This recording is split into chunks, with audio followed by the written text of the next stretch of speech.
Wealth and Work Futures Lab is a team of researchers, strategists, and human-centered designers working with employers, policymakers, practitioners, and communities to help build stronger futures of work. In today's conversation, we explore Skills 2035, an initiative focused on helping Philadelphia employers identify and develop the skills needed for workforce readiness, career growth, and long-term business success. We hope this conversation offers insight, inspiration, and new ways of thinking about the future of work. Thank you for listening, and if you'd like to get more involved, we invite you to reach out. This is the Ron Burgundy. What do I do with my hands? Oh, man. Oh, I'm a this guy. Oh, yeah. And then eventually, and we're walking. I'm Alicia Atkinson. I'm the research director at the Wealth and Work Futures Lab. I'm Mike O'Brien, and I am the founder and executive director of the Wealth and Work Futures Lab. Yeah, so at the heart of this project is a desire, I think, on our end to make sure that language is not the biggest obstacle for us supporting human beings, particularly young people, but definitely all humans, who are trying to navigate a really wonky jobs market right now. Often when we talk about skills, we are also talking about character traits, and we're also talking about competencies. And while the three of those things have relationships to each other, they're not the same thing. And so it became, I think, really clear to us at a certain point that if we don't clean up some of that language for the non-academics and the non-researchers who are day-to-day making choices and honestly having people's lives and livelihoods in their hands, then we're not going to have the kind of world that we all deserve or want. I know that sounds a little lofty, but I think it's true. And I'd say the other side is that there's some real advantage and benefit to figuring this out so that we can achieve as a society the things we are aiming for and aspiring for and narratively talking about. In the workplace, skills can be coded in language, especially for taking a white middle-class lens to how these skills show up in the workplace. And we've always talked about kind of like cleaning up the language. How do you more clearly name? How do you contextualize these skills to better honor how people practice them in different environments? I think too, a lot of the genesis for this work was around just a stratification of our labor market. And I was reflecting more on kind of the frame of like low wage and low skilled workplaces and jobs, and trying to honor these skills that can be cultivated in these kind of non-traditional environments, and how we believe that's important to the future of work. So absolutely. It reminds me of our conversation where we talked about communication, right? Where people are like, oh, these young people don't have communication skills. I'm like, was that? Yeah. Is that fully true? I mean, they're clearly communicating, but are they communicating in what way and to what end and in what manners that you're looking for? And can we get a little clearer on that? Because to say a 16-year-old has no communication skills, I'm saying I don't think that's 100% true. Yes, a key part of Skills 2035 is a focus on what we call non-technical skills, or people often call them durable skills. Human skills, soft skills is also a legacy term that I think people are moving away from. But as Mike was mentioning, focused on interpersonal skills, so like communication, collaboration, social emotional intelligence, and these kind of, ironically being called human skills are what we're hearing from employers is that they're going to be even more important with the onset of AI and automation, where more technical knowledge and technical skills are actually going to be able to be automated by these tools. And so, the ability to translate, technical knowledge to be able to influence a team, influence a group of people. This actually takes a pretty in some ways simple, but also like complex set of, as Mike was saying, like competencies. And so, that is something that we have done a meta-analysis of Yeah. looking at 30 different future of work skills based frameworks, and a lot of them are landing on the same place that that we are, and we're really having that inform our thinking, is that these non-technical durable skills are going to be really important. And as we were saying, really widening the definitions of how we define those skills, how we cultivate those skills, and so forth, and what environments do we need to really allow those skills to thrive in the workplace and beyond. Yeah, I also think there's two main things. One is helping people better see them when they're present, right? I think a lot of times we take for granted the kind of tacit ways in which we are maneuvering the world and how many skills are involved sometimes in just like a 15-minute block of time, because you've got to navigate life cares, stressors, demands from a boss, a challenge with the printer, and like that's a lot of cognitive flexibility in 15 minutes. And those types of skills are demanded of us all the time, but we're not always noting it, making sense of it. And so then when we bring that over to like the labor market, I think it gets a little wonky. But if we can figure this out, these are the skills that cut across every sector, right? Which is why I like that term non-technical. Technical skills are very sector specific. The non-technical ones are undergirding work across all sectors, right? And I think that is the powerful thing about what we're doing and trying to figure out here and support people with. The traditional career, like I'm 40, right? We're millennial. Oh yeah, I'm 40. We're millennials, right? The idea of I'm not 40 yet. Oh, my bad. 3 weeks. All right, June babies. Happy birthday. Yeah. Happy early birthday. And you look amazing for 40. Oh my gosh. That's the hallmark of being a millennial. We're not cracking too hard.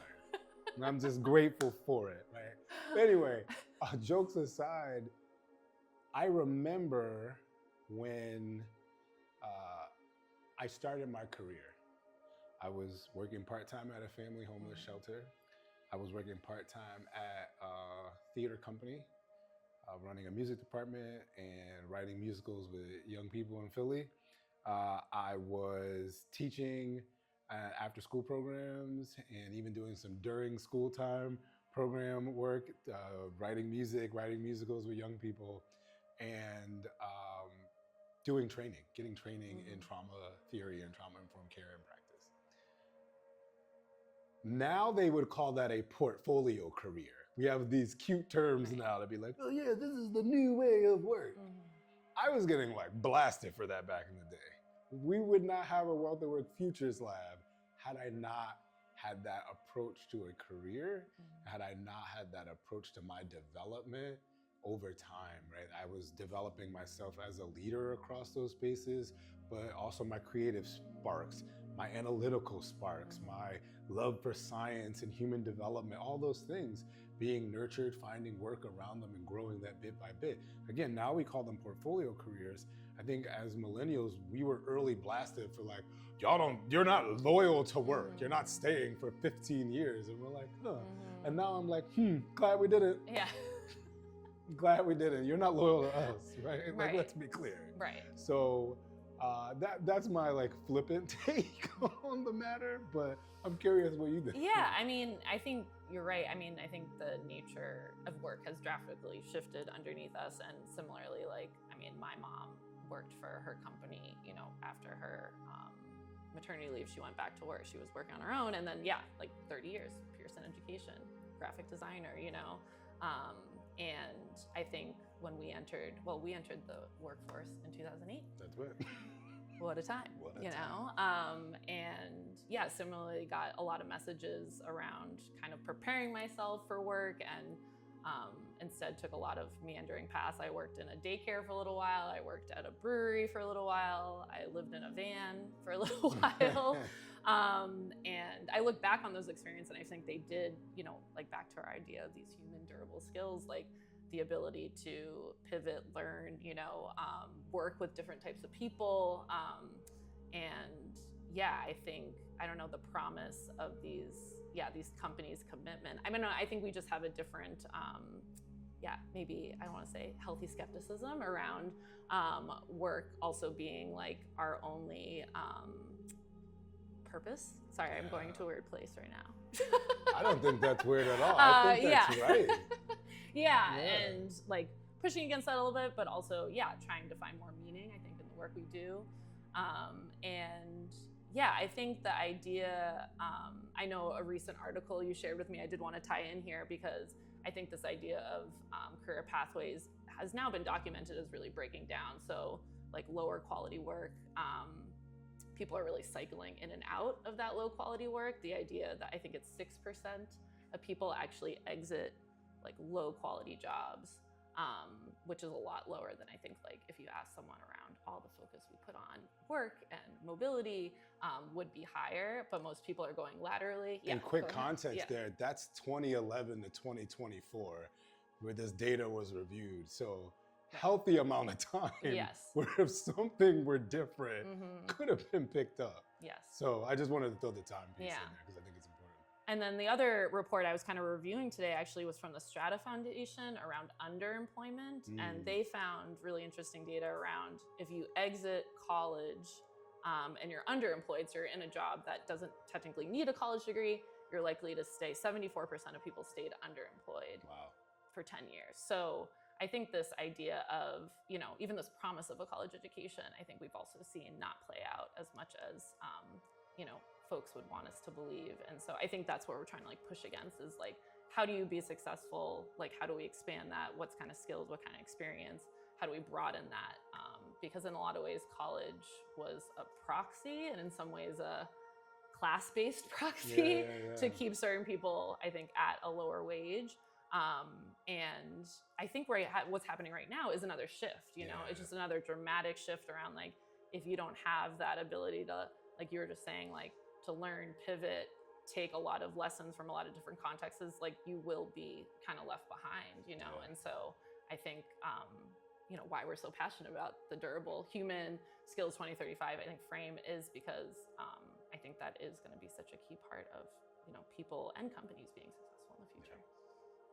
I think we need to first be able to call this pursuit important, right? So we need to name that these skills are important, they're worth investing in, they're worth developing. And I think we need to, something Mike has really instilled in me is this idea of environments. How do we actually create environments and kind of like incubators of learning and development? And again, a little bit of when me and Mike first started talking about this project is really talking about the failure of our human capital system, which in Philadelphia and in many communities, it is, public education, which was the, previous way we really prepared people for the workplace. Although that's even kind of arguable, I guess, like, but that was its purpose. And really that has broken down. And so I think a lot of the shifts that we need to make is to thinking about like, how does work become learning and development, environments. And I think that's going to be in some ways not a drastic change for some places, but a pretty drastic change for others. I think companies that have realized that that's important, getting people learning on the job, getting them pathways forward, I think, has adapted to that. But I think environments and then, naming that this is a problem, naming this is important, rethinking about human capital. And I would be curious what you have to add. I love that. Just building on that, I think there's a philosophical shift that I really believe needs to take place. And I feel like people watching this that are in our field might want to throw tomatoes at me when I say this, but I'm just going to keep it real. I was sitting at a conference and there was a lot of conversation around young people and adolescents and growing up and skills-based hiring or skills-based, approaches to career development. And it's always the skills pathway and then a college pathway. And as a little bit of a language laborer, but for good reasons with design and my background with narratives, I said, you know what's fascinating? Don't we go to college to get skills? So like, what are we talking about sometimes? Like, I wonder if we really are digging in and telling the truth through our narratives about what exactly we mean, right? Because if everyone is growing skills, then what's a skills pathway versus a college pathway? Going back to hiring, skills-based hiring. So are you not hiring for skills when you hire a degree? Like, what are we implying? But I think this is where it gets a little wonky, and we get to dip out in the proxies and these like words that might mean a thing but might signal something else. And so for me, it's always been about, okay, well, if this is skills-based hiring, what are we doing with the rest of the employee life cycle once those people are in the door? Because attraction and hiring and onboarding are just the first part of that life cycle. There's a lot more. There's development in the role. There's wellness within the role. There's opportunity, hopefully, for growth in the role. There's going to be discipline action that's going to happen at some point, right? Or some kind of conflict that's got to be mitigated while you're in the role. And then there's some kind of either healthy exit or maybe a healthy promotion up, whatever there is. Or maybe there's not such a healthy exit, but whatever it is, this is an entire journey. And we've been very stuck at the beginning having this conversation about skills versus degrees, but it's all about skills. So what are we really talking about? And I wonder if we can't name the thing for what it is. We're not talking about the class divisions. We're not talking about where we've placed value through capitalism and dollars and earning potentials and blah, blah. Like, we've packed things together, and I think we might need to unpack some of that. And this is a larger conversation though, like healthcare. Should healthcare be tied to my job? Because so now I need enough durable skills to get a job that can provide me healthcare. I think we're doing ourselves in. But that's my wonky, long philosophical take, because I think you nailed a lot of the very specific takes. So part of this work, we actually have started talking to employers, and I was actually reviewing the discovery research today for this kind of talk. And one thing I'll say that one employer said was like, college has been used as a proxy to determine people's persistence and determination to get through something. And I just think that's really interesting. It kind of builds off your idea of like, again, it's kind of like, it has been used as a proxy to equate these characteristics, you know, back to these like, or traits, right? It's kind of getting clean. So that was one thing. And then the other thing that I think is really interesting is just where learning and development dollars go. So if you have experience at workplace, most of mentorship and investment into learning goes to the highest kind of echelons of a society. Well, of a society. Ooh, Freudian slip. I meant to say a company. Make it plain. Make it plain. See, and so I think it's really quite like one person I talked to really started getting me thinking of like, who has the privilege to learn at work? That's right. And I think that's a really interesting way to start framing kind of like, you know, is it a certain type of job? Is it a certain occupation? Is it a certain wage level? Because I know of certain people who get hired and are not expected to perform for months. You know, this is 9 to 12 months of just learning development on the job. And I mean, when you start to take that frame to say, okay, how do we actually place that on some other occupations? It's, you just start to kind of start to piece apart these privileges. Thank you. We're actually looking for employers to engage with us on this work. So in a few different ways. One is around just getting them to talk to us. We're in a learning journey right now. So we're trying to hear from their perspective. We want this to be really grounded in theory, but also in practice. So we want to get those employer practices, start understanding what they are doing, how they're naming it. And I would say the second way is to design and test with us. So we're interested in, as Mike was sharing, across the employee life cycle, how do we really instill and embed not only, you know, these tools, but really a culture of learning and development. And I think employers, you know, are the best partners to teach us what is going to be effective, efficient, but also, you know, what's the third word? Like actually doable. Thank you. Right? Like building on that, I think one of the big complications here is that at the end of the day, somebody's got to be able to complete the task. This is inside the company for the employer, right? Somebody's got to be able to complete the task that's being handed to them around hiring and retention. And I find that there's a lot of what I'm hearing from folks. When I say I find, what I'm hearing from folks is like there's a lot of good philosophy, but when it comes down to like brass tacks, now I gotta do this, it gets a little tricky. And they gotta fill quotas. They've got their own key performance indicators to hit at the end of a quarter, etc. And so, yeah, I think it gets interesting in that context where they're like, cool, I don't want to have to rely on the college degree either. But when you get 800 applications, when you get applications in the thousands or more, like, what am I using to quickly sort through to get to at least the next round where we're going to do some more sorting, etc. And I think it's a fair question, right? Because the work still has to happen. And I think it is on our backs as the people who want some change in this context to try to show up to the table with something. I don't know that it's fair, but I think it is still on our backs, right? Because that is unfortunately the American way. That the people who are feeling it the hardest got to show up with solutions too, and that tends to sometimes move a needle. So I got my opinions about it, but I'm cool with doing the work too at the same time. I think in the next 5 to 10 years, we have the opportunity to really think about centering human development in pursuit of economic well-being, as opposed to trying to center economic development or well-being in the pursuit of human development. I think the latter leaves a lot of humans out.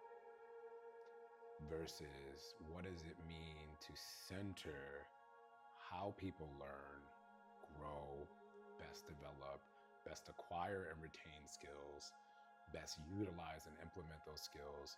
How is the society around them able to see that legibly, take it in, make sense of it, create roles and opportunities that make sense for the business, that also makes sense for the people and the skills and all? I think we just have this opportunity bit by bit to be reimagining and co-designing society to get to who we want to be ultimately and what we can be.